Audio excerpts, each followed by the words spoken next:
Magpapatuloy ang kwento kung saan natapos na ang bida sa kanyang ginagawa. Pagtapos ay agad na nito na tinanong si Mr. Leng kung ano ang naintindihan nito. Sa tanong ay pinagpapawisan nga na sumagot si Mr. Leng at humingi ng tawad sapagkat kakaunti lang raw ang kanyang naintindihan sa mga sword technique na ipinakita sa kanya ng bida. Sa narinig ay hinawakan nga siya ng bida sa balikat at pinakalma kung meron daw itong di naiintindihan ay pwede raw ito na magsabi sa kanya. Sa narinig ay naiiyak nga na nagsaad si Mr. Leng na di raw niya kalilimutan ang kabutihan sa kanya ng bida at di niya raw iiwan ang sekta. Sa mga narinig ay masaya naman siya na sinabihan ng bida na basta nga raw na maging loyal lang sa sekta si Mr. Leng ay ayos na raw iyon at siya bilang master nito ay wala nang ililihim pa. Dagdag pa nito na balang araw daw ay gagawin niya itong elder ng kanilang sekta basta ay ipagpatuloy lang nito ang paggawa ng magandang trabaho. Pagtapos ay nagsaad nga ang bida na siya raw ay mauuna na sapagkat gusto na raw niya na magpahinga. Habang umaalis ang bida ay makikita nga sa likod nito si Mr. Leng na patuloy lang na nagsasabi na siya ay magtatrabaho ng mahusay. Sa narinig ay masaya nga na naisip ng bida na kahit kanino at kahit anong panahon pa raw palagi pa raw na mananatili na gumagana ang kanyang panglilinlang. Dagdag pa nito na kung sana raw ay mas malakas pa siya ay magagawa niya sana na makahanap pa ng mga bagong disipulo para siya ay makapagpataas ng level. Kasi sa kasalukuyan nga raw niya na lakas ay kahit ang sarili niya di niya magawang maprotektahan, sa hinaharap daw ay maghahanap na siya ng disipulo base sa mga talento ng mga ito pero dapat raw na tapat din ang mga ito sa kanya, para daw sa development. Pagtapos ay lilipat ang eksena kay Mr. Leng na umaalis sa pag-alis nito ay maririnig nga si Miss Angkay na nagtatanong dito kung ano raw ba ang sinabi dito ng bida. Sa tanong ni Miss Angkay ay naiyak nga si Mr. Leng dahilan na labis nga iyon na kinagulat ni Miss Angkay na nagtanong kung bakit raw ba ito umiiyak. Sa tanong ay sumagot nga si Mr. Leng na naiiyak raw siya sapagkat ang master ay pinasa sa kanya ang kasanayan sa espada. Dagdag pa nito na sinabi din raw sa kanya ng master na kapag siya ay nagsumikap pa ay magiging elder raw siya ng sekta. Sa narinig ay namumula nga na naisip ni Miss Angkay na sila nga raw ay pwede na magkaroon ng pamilya ng bida. Dagdag pa nito na kailangan niya rin daw magtrabaho ng mabuti para sa susunod ay siya na raw ang mapasahan ng skill ng bida. Nang lilipat ang eksena sa Tushao Dungeon. Makikita sa loob si Miss Lan na nakagapos, habang saad naman ng mga lalaki na nagpapahirap dito na wala raw kahit anong gawin nila di raw nagsasalita si Miss Lan. Dagdag pa ng isa na kapag nga raw ngumingiti sa kanya si Miss Lan ay nakakaramdam raw siya ng takot sa katawan. Nang nagmungkahi nga ang isang lalaki na magpahinga muna sila at bumalik na lang mamaya. Habang ang isang lalaki naman ay nagmungkahi na gawin na nila ang bagay na iyon, pero agad naman siya na pinatigil ng isang lalaki sapagkat inutos raw sa kanila na huwag patayin ang babae. Pagtapos ay makikita na umalis na nga ang tatlong hangal sa lugar. Sabay may nagtanong nga kay Miss Lan kung ano ang background nito.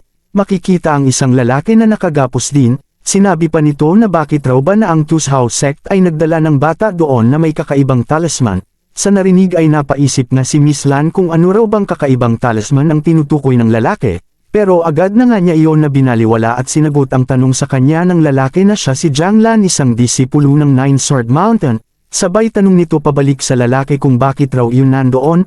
Sa tanong ay sumagot ang lalaki na ang kanyang lolo ay kinalaban ng Tushao sect pero ang malas dahil di ganun kalakas ang kanyang lolo kung kaya sila ay naubos. At ngayon siya raw ay ginawang bihag at di niya alam kung ano ang kailangan sa kanya ng mga iyon.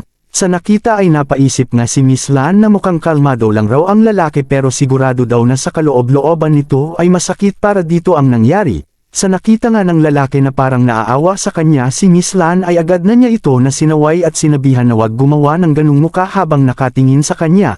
Sabay iniba nga nito ang usapan at nagsabi na mukhang wala raw palang magpupunta para iligtas si Miss Lan. At nagtataka rin ito na binanggit ang Nine Sword Mountain, nang nagsaad nga si Miss Lan na ang kanyang master raw ay pupunta para siya ay iligtas. Sa narinig ay dinuro nga nito si Miss Lan sapagkat ang mga tao raw na pwede na tawaging master ay ang mga elders ng isang sekta o ang pinuno. Sabay tanong nga nito kay Miss Lan kung ano ang level ng kanyang master. Sumagot si Miss Lan na ang kanyang master ay nasa level ng True Yuan Realm. Dagdag pa nito na ang kanyang master raw ay kahanga-hanga. Subalit makikita ang lalaki na tumawa ng malakas nang marinig ang level ng master nito. Tingin nga raw niya na ang master ni Miss Lan ay natakot na at wag na raw itong umasa na pupunta iyon para iligtas ito. Dapat raw natanggapin na ni Miss Lan ang katotohanan.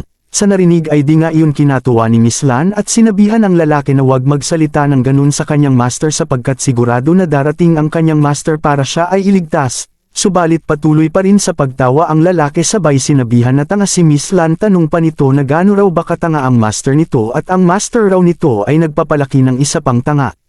Nang matigilan nga ito nang sinigawan siya ni Miss Lan na wag nitong iinsultuhin ang kanyang master sabay utos na humingi ng tawad ang lalaki sa kanyang master. Ngayon na, sa isip naman ng lalaki na si Miss Lan raw ay katakot-takot, dagdag pa nito na si Miss Lan raw ang tipo ng babae na talagang nahihirapan siya na kausapin, sabay agad na nga ito na humingi ng tawad kay Miss Lan sa mga sinabi niya sa master nito. Pero wag na raw nito na isipin na pupunta pa ang master nito para siya ay iligtas. Napakaraming expert nga raw ang mayroon ng Tooth House sect kung kaya wala raw na magagawa ang isang nilalang na nasa True Yuan realm.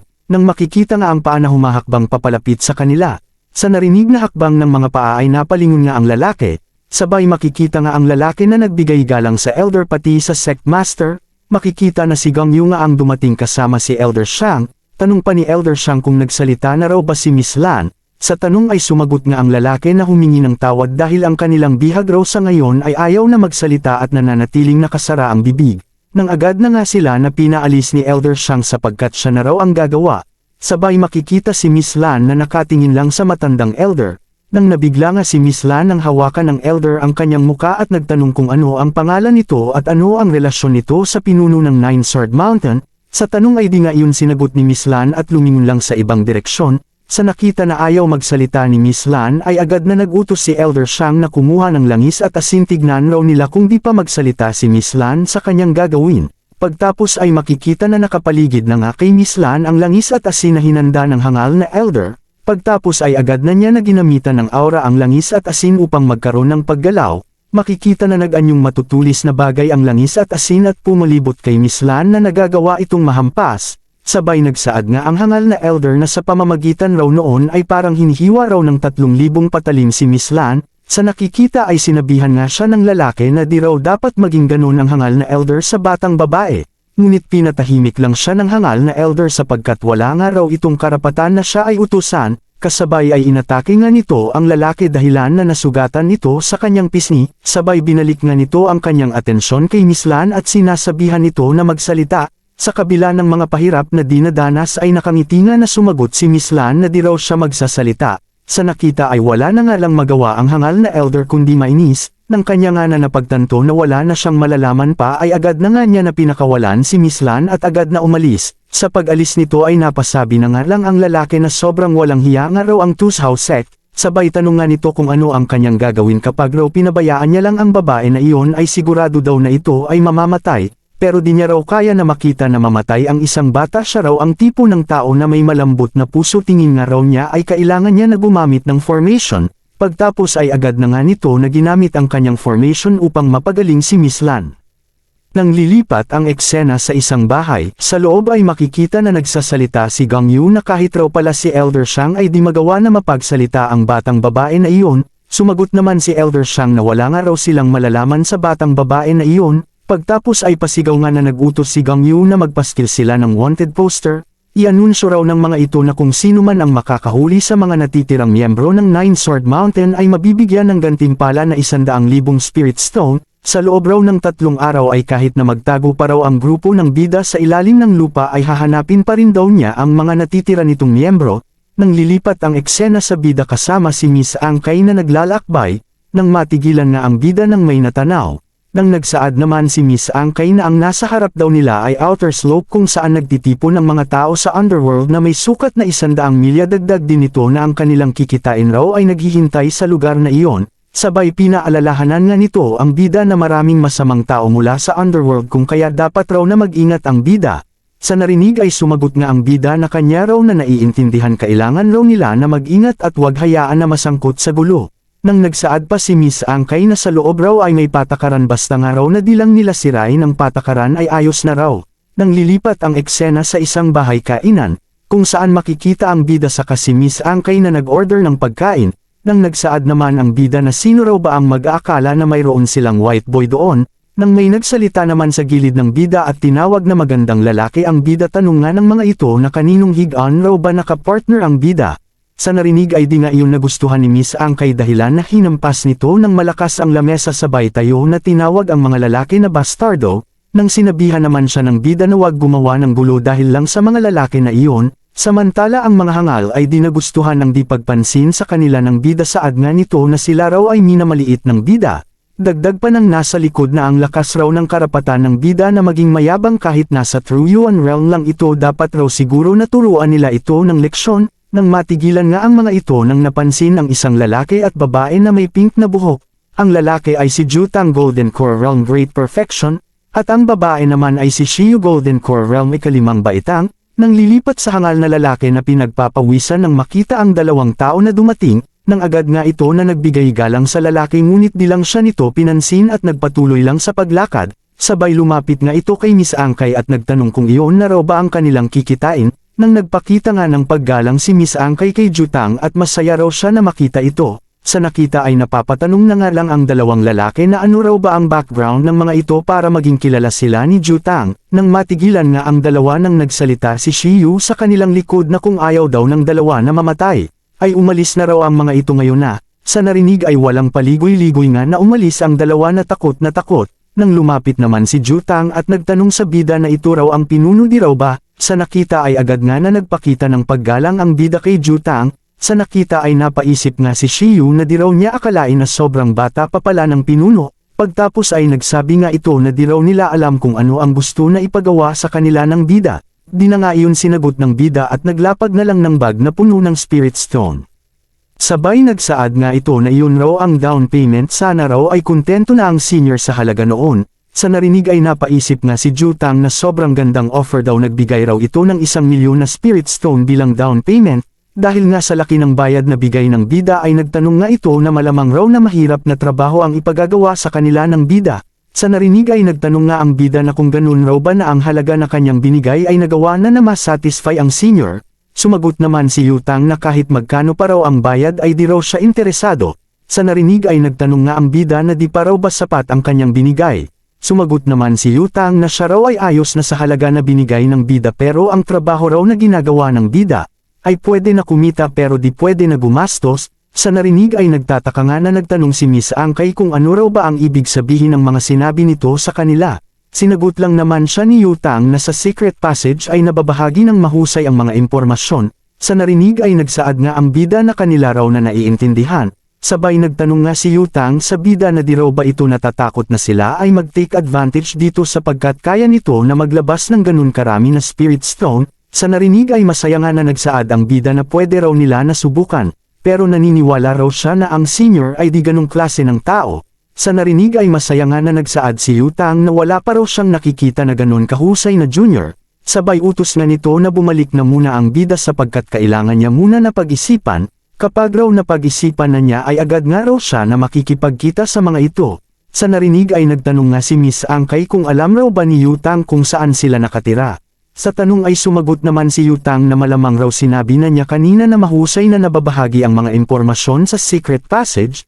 Pagtapos ay agad na nga na umalis ang bida habang si Miss Angkay ay nagpakita muna ng paggalang bago umalis. Sa pag-alis nga ng mga ito ay agad nga na nagtanong si Shiyu sa kanyang kapatid kung ano raw ba ang tingin nito sa dalawang iyon. Sumagot naman si Jutang na ang mga iyon raw ay malakas at lubhang kaakit-akit at siya raw ay interesado na makipagkaibigan sa mga iyon. Sa narinig ay nagsaad nga si Shiyu na kung ganun raw bakit raw di pa sila pumayag na makipagtulungan sa mga ito, total raw na ayaw ng mga ito sa Tooth House Sect. Sumagot naman si Jutang na ang Tooth House Sect raw ay nasa Forbidden Land na ng matagal na panahon. Kahit raw na mas naging mahina pa ang mga ito ay kailangan pa rin daw nila na mag-ingat. Sa narinig ay nagsaad nga si Shiyu na tama raw ang kanyang kapatid, sila raw ay naghintay ng matagal na panahon kung kaya wala na raw silang pakialam pa sa time period. Nang babalik kay Jutang na napatingin sa isang baso, sabay ininom nga niya ito at nagsabi na sabihan raw ng kanyang kapatid si Fatirong ang mga patungkol sa mga ito at wag na raw itong magsabi pa ng kung ano-ano, tanungin lang raw nito kung interesado ba si Fatirong sa gantimpala mula sa Tooth House Sect.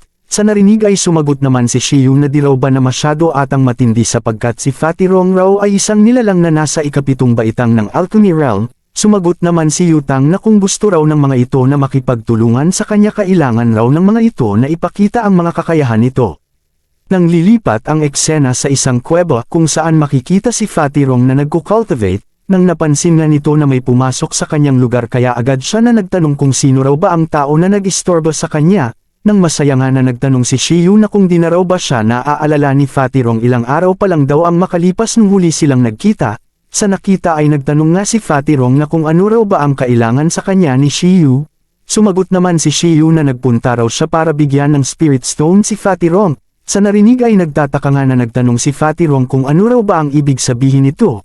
Sumagot naman si Shiyu na ang Tus House Sect raw ay may offer na 100,000 Spirit Stone at kailangan lang raw na mahuli si Yu Zhangfeng. Tanong nga nito kung interesado raw ba si Fatirong. Sa narinig ay nagtanong nga si Fatirong na ano raw ba talaga ang kailangan ni Shiyu. Sumagot naman si Shiyu na nagtanong lang raw siya kung interesado si Fatirong, kung di raw pala ito interesado ay maghahanap na lang siya ng iba. Nang nagtanong naman si Fatirong kung ano raw ba ang mga impormasyon ng bida, sa narinig ay napabuntong hininga nga si Shiyu. Sabay nagsaad nga ito na ang kanyang kuya raw ay may magandang reputasyon sa Secret Passage, kung kaya di raw sila pwede na magsabi ng mga impormasyon ng basta-basta, pero kapag pumayag raw si Fatirong sa mungkahi niya ay sasabihin niya raw dito ang mga impormasyon ng bida. Sa narinig ay sandali nga ito na pinag-isipan ni Fatirong, makalipas ang ilang sandali ay agad na nga ito na pumayag. Nang lilipat ang eksena sa bida kasama si Miss Angkay na naglalakbay, nang sa isip naman ng bida ay ito nga ay nagtataka sapagkat di raw siya mapalagay at di niya alam kung ano ba ang gagawin. Dahil sa nakita ni Miss Angkay na mukha ng bida ay agad na ito na nagtanong kung ano ang problema.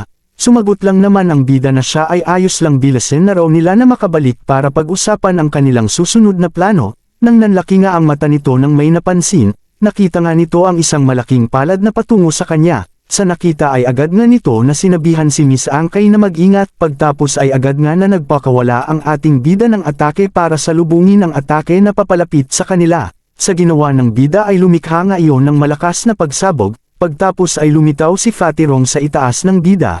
Sabay masaya nga ito na nagsabi na ang bida raw ay mahusay din. Sa nakita ay napaisip nga ang bida na siya raw ay naging maingat sa kanyang ginawang paglalakbay, kung kaya malamang raw na si Yutang ay sinabi sa lalaki na iyon kung saan siya dadaan pa uwi, pero naging mabait naman raw sila kay Yutang, kaya bakit? Pagtapos ay sinabihan nga nito si Fatirong na kung gusto nito ang kanyang ulo ay dapat raw na matalo muna siya nito. Di na nga siya pinansin ni Fatirong at agad na nagpakawala ng isang malakas na atake na maraming palad. Sa nakita ay agad nga na nagpakawala din ng atake ang bida para salubungin ang atake nito.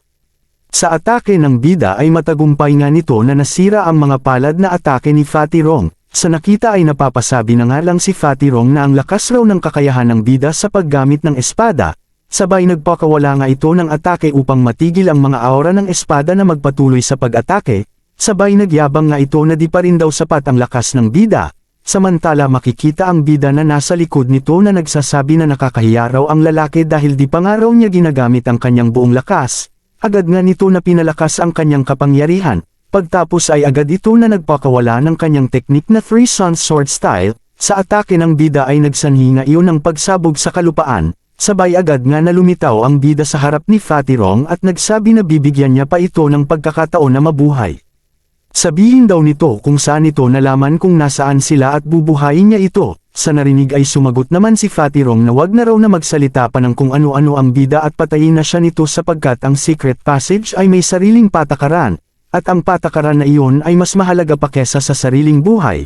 Sa narinig ay nagsabi nga ang bida na mahusay sapagkat ang kanyang oras daw ay dinasayang. Pagtapos ay agad nga ng bida na pinakawalan ang kanyang makapangyarihang atake na mukhang mataas na nilalang na nagpaparusa sa mahinang nilalang. Sa nakita ay napapikit na nga lang si Fatirong at tinatanggap ang kanyang kamatayan.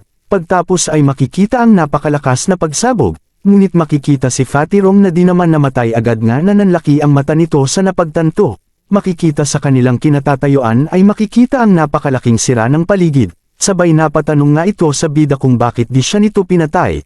At doon na po nagtatapos. Salamat sa panunood.